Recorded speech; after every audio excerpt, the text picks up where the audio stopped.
Hello everyone and welcome back to the City of Thieves.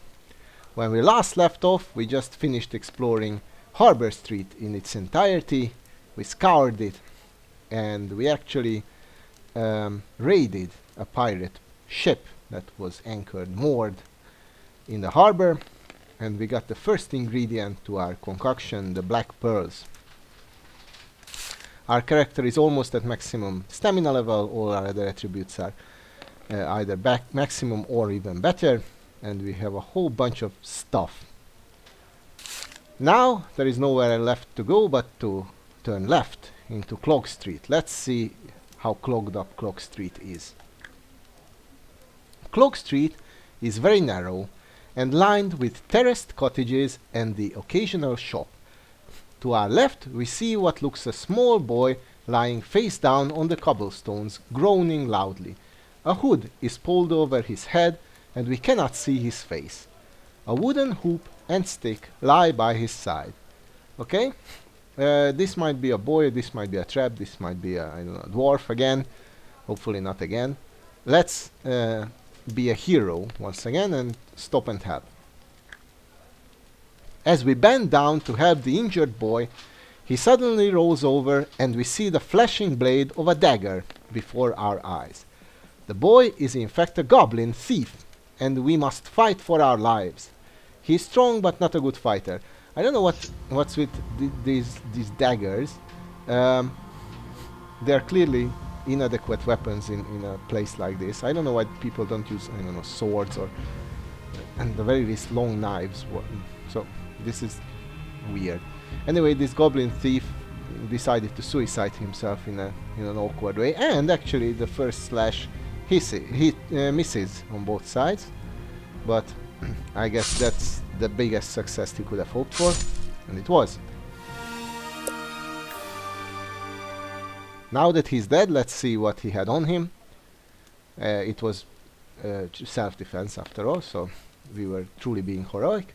The goblin's pockets contain 2 gold pieces, a clove of garlic, and some old knuckle bones. We add these items to our pack and head east again along Clog Street, right? One of the shops to our left is a candle maker's. There are many different colored candles burning in the window. That looks interesting, that sounds interesting, let's enter this shop. Inside the shop we see a tall, thin man with pointed ears and fair hair, pouring hot wax from an iron pan into a mold. The candle maker is an elf. As he turns to us to speak, we notice his eyes, which are icy blue. For some reason, they appear very cold to us. He tells us that his colored handles cost 1 gold piece each. We may buy as many as we wish. Okay, I have no idea what these colored candles are good for, if they're good for anything at all. But 1 gold piece is definitely worth it. Let's see how many gold pieces we have. We have 53 gold pieces, so we're definitely going to spend exactly 1 to purchase a colored candle. A wax candle that burns an unusual color. Yes, please. I'm not buying more. I don't know if it's needed for anything, but 1 might come in handy, and 1 gold piece is of no importance. He then asks if we would like to see one of his magic candles in the back room. Oh boy, would we. Let's see if he has anything more valuable to sell to us. The elf leads us into a strange room lit by purple candles which give a strange glow. We stand and stare blankly at the candles and drift off into a world of vivid dreams. Alright, so he kind of drugged us. That was unexpected of an elf, but I guess he's the evil type of elf. While we are in this trance, the elf takes our valuables and 5 gold pieces. If we had any gems or items of jewelry in our possession, they are now gone. Well, we didn't have any gems. I wonder if he took anything else. When we awake, we have no recollection of the theft and leave the shop, thanking the elf for showing us his beautiful candles. Outside we head east again. Okay, I don't mind the 5 gold pieces, to be honest. We still have plenty of money to work with. And he left with us the silver flute. That's something. I don't know if he took anything valuable. He didn't take the black pearls. That's also was kind of important. He also didn't take the stale bread. Not that it was valuable. It says all jewelry, but we still have our ring of fire as well. It doesn't seem to have taken anything of value, to be honest, apart from the 5 gold pieces. Okay, so outside we head east again. Further along the street, on the left, is another shop. A sign outside reads, Ben Borryman Silversmith. Right, we have heard that the best silversmith in town is on this street, and we need him to create a silver arrow for us, so we definitely must enter this shop. A man wearing a white apron is sitting at a bench busily polishing a silver goblet. There are several silver objects in a glass cupboard secured by an iron grill at the back of the shop. Alright, what are the options? What would we like to do in this store? Well, we need to procure a silver arrow, so we cannot leave. That's out of the question. We could attack him and take a silver arrow for us, but that would be uncivil, and besides we can still do that after we have talked to the silversmith, so let's start with that. We ask Ben Borryman if he has any silver arrows for sale.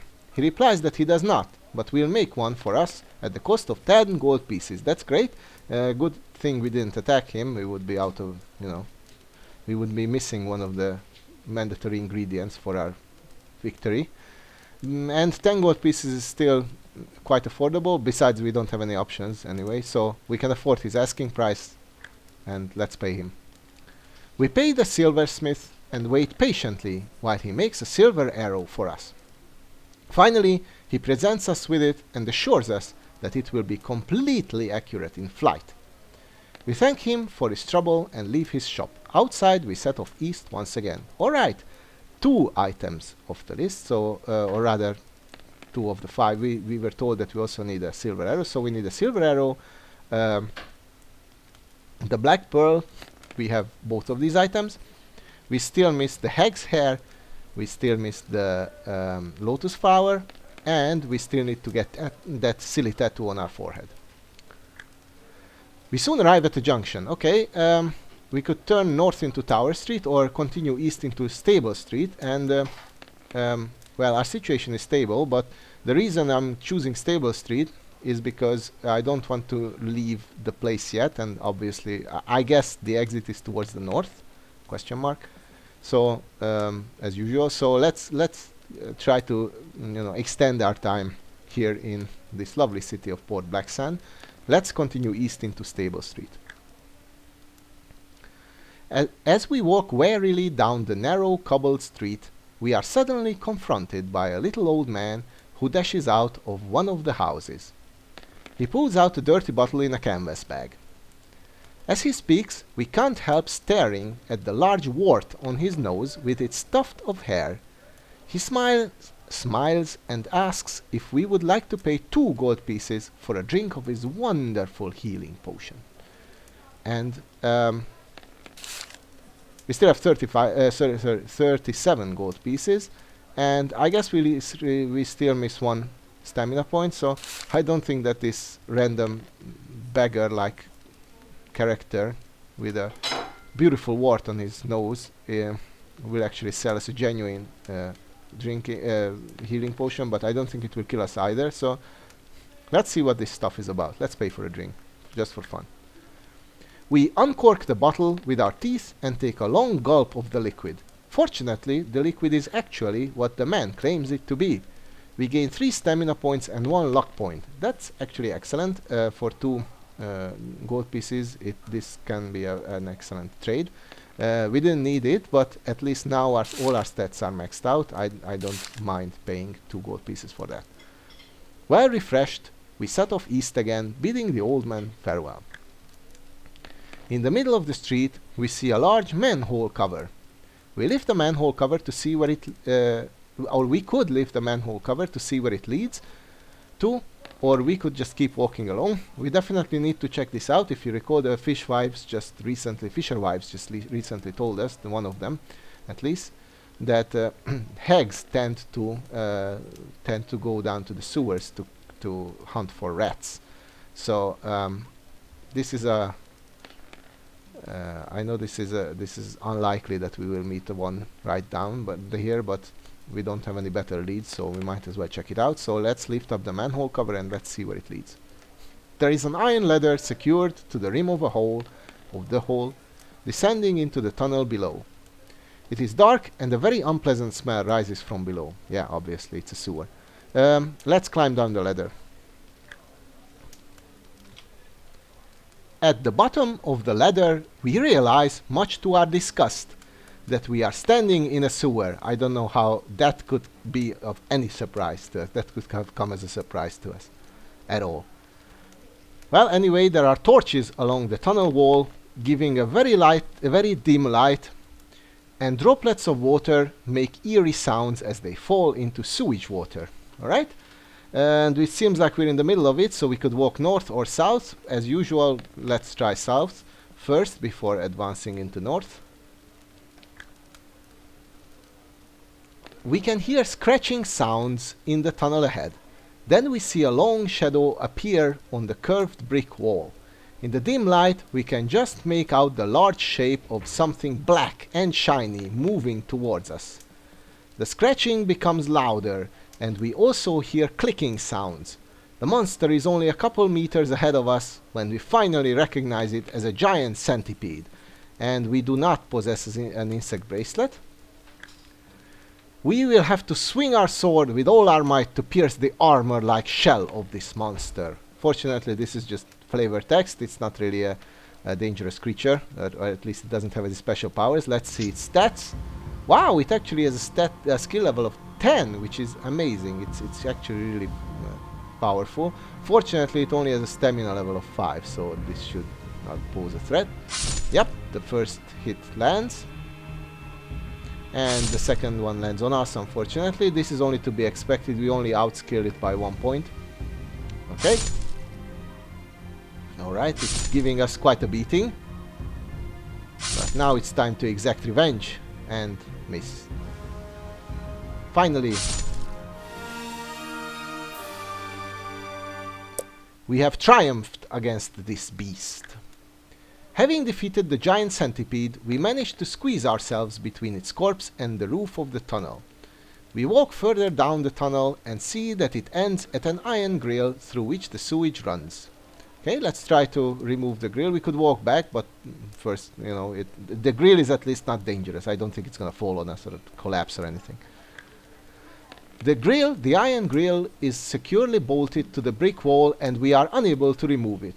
However, above the grill we notice a dark recess where some bricks have been removed from the wall. It is too dark to see deep inside the recess. We could put our hand in the dark hole, it doesn't sound like a particularly wise idea, especially after having suffered some, damage. But I think we're still fine, so let's do just that. Let's hope that it works out in our favor. We are slowly feeling our way along the bricks when our hand comes into contact with a smooth, flat object. We pull it out and see that we are holding a mirror. We pack it away and walk back to the entrance hall. Okay, at least that was worth it. Seems that we have obtained a mirror for some reason. Yep, it's right here. So, and we did not have to pay anything for it. We didn't get damaged. It didn't cost us anything. Let's go back and let's see what's to the northern side of this manhole, still within the sewer. We haven't found any hags yet, only a giant centipede, which is not what we are looking for, obviously. Back at the entrance hall, we may either climb up the ladder to the street in order to continue east, or we may walk north along the sewer. Okay, we have already discussed what we're going to do. Ahead, we hear the sound of squealing and frantic splashing. Long shadows are cast by moving objects coming towards us. Then we see the sleek, glistening shapes of 3 giant rats only a few meters away from us. We draw our sword hastily and prepare to take on the rats. And yes, they are rats, they are giant, and there's 3 of them, so the description is accurate for sure. And they're so disgusting. I don't think they're particularly dangerous, and no. At least the first one isn't. It shouldn't be able to hit us at all. and it's not. Alright, the second one has a skill level of 5. Woohoo! Okay, we're just slicing through them. Like hot knife through butter, basically. And this was an underwhelming battle. While we were fighting the giant rats, we thought we glimpsed someone or something skulking in the shadows ahead. Alright! What if it's the hag? I mean, hags are supposed to be after rats down here, and we have found a whole bunch of rats, so we definitely want to continue north along the tunnel. With our sword still dripping with the blood of the rats, we walk further along the tunnel. The ledge we are walking along is narrow and slippery, and we have to tread carefully so as not to fall into the slow-flowing sewage channel. Disgusting. The tunnel gradually bends round to the right as we follow it, and as we follow it round, the silence is suddenly shattered by the sound of running feet and a wailing scream. Coming straight at us, wild-eyed, with flailing arms and a contorted face uttering demonic sorcery, is a white-haired old woman dressed in rags. She is a hag! Wow, and this, I mean, obviously she is hostile and potentially quite dangerous, to be perfectly honest, but this is still a fortunate encounter, and this is a great illustration with her casting such a dangerous, you know, shadow on the wall. And yeah, here's the rat, probably one of her targets. I don't know what this dump here is. Anyway, we are here for her hair, funnily enough, so I'm happy we met her. And we actually possess a potion of mind control, so let's see what it does if it works out. Remember, we got it from the bays who play baseball. Before the hag can complete her spell, we reach into our backpack containing the potion. We gulp down the liquid and feel its effects immediately. The hag is still mouthing her vile sorcery, but we cannot hear her. Safe from her evil, we draw our sword and step forward. We grab hold of her matted hair and cut a clump from her head. She writhes and kicks and spits at us. At this close range, we can see fresh blood on her face. No doubt she could not wait to cook some of the rats she had killed. That's even more disgusting and quite disturbing. Despite our revulsion, we are excited about having gained one of the items necessary to defeat the Night Prince. We release the hag, return to the entrance hall, and leave the sewer. I don't know why we released her. She's clearly an evil and dangerous creature. I mean, obviously not dangerous to us at this moment, at least. But we should have rid the world of this one. That would have been just, you know, a decision. But anyway, the text is right. We have gained one of the necessary items. Only 2 more things to go, the lotus flower and the tattoo. And basically all we needed to do was to drink our potion of mind control. I'm not sure if we will regret this. We didn't have any other option, by the way. So hopefully that was the best use of that item. Alright, back at the entrance hall, we may either climb up the ladder to the street in order to continue east, or if we have not done so already, we may walk south along the sewer, but we have been to the south, so there is no other way go but up. So we are going to return to the street. This was excellent. We have gained a mirror. I don't know if it's ever going to be useful. We have suffered some wounds from the centipede, but we have also gained one of the mandatory items that we need for our victory. So let's get out of this stinky sewer. After replacing the manhole cover, we set off east again. Everything seems a little too quiet and we begin to feel nervous. Ahead, we see that Stable Street turns sharply left. Alright, that means to the north. And we could follow Stable Street or return to the junction and turn right to Tower Street, both of these streets leading towards the north. So I guess something dangerous is coming up along this way, and we probably want to avoid it. But that is a decision that we are going to make next time, because I'm going to make the cut of the video right here. Thank you all for watching, and I hope I'll see you next time. Bye bye.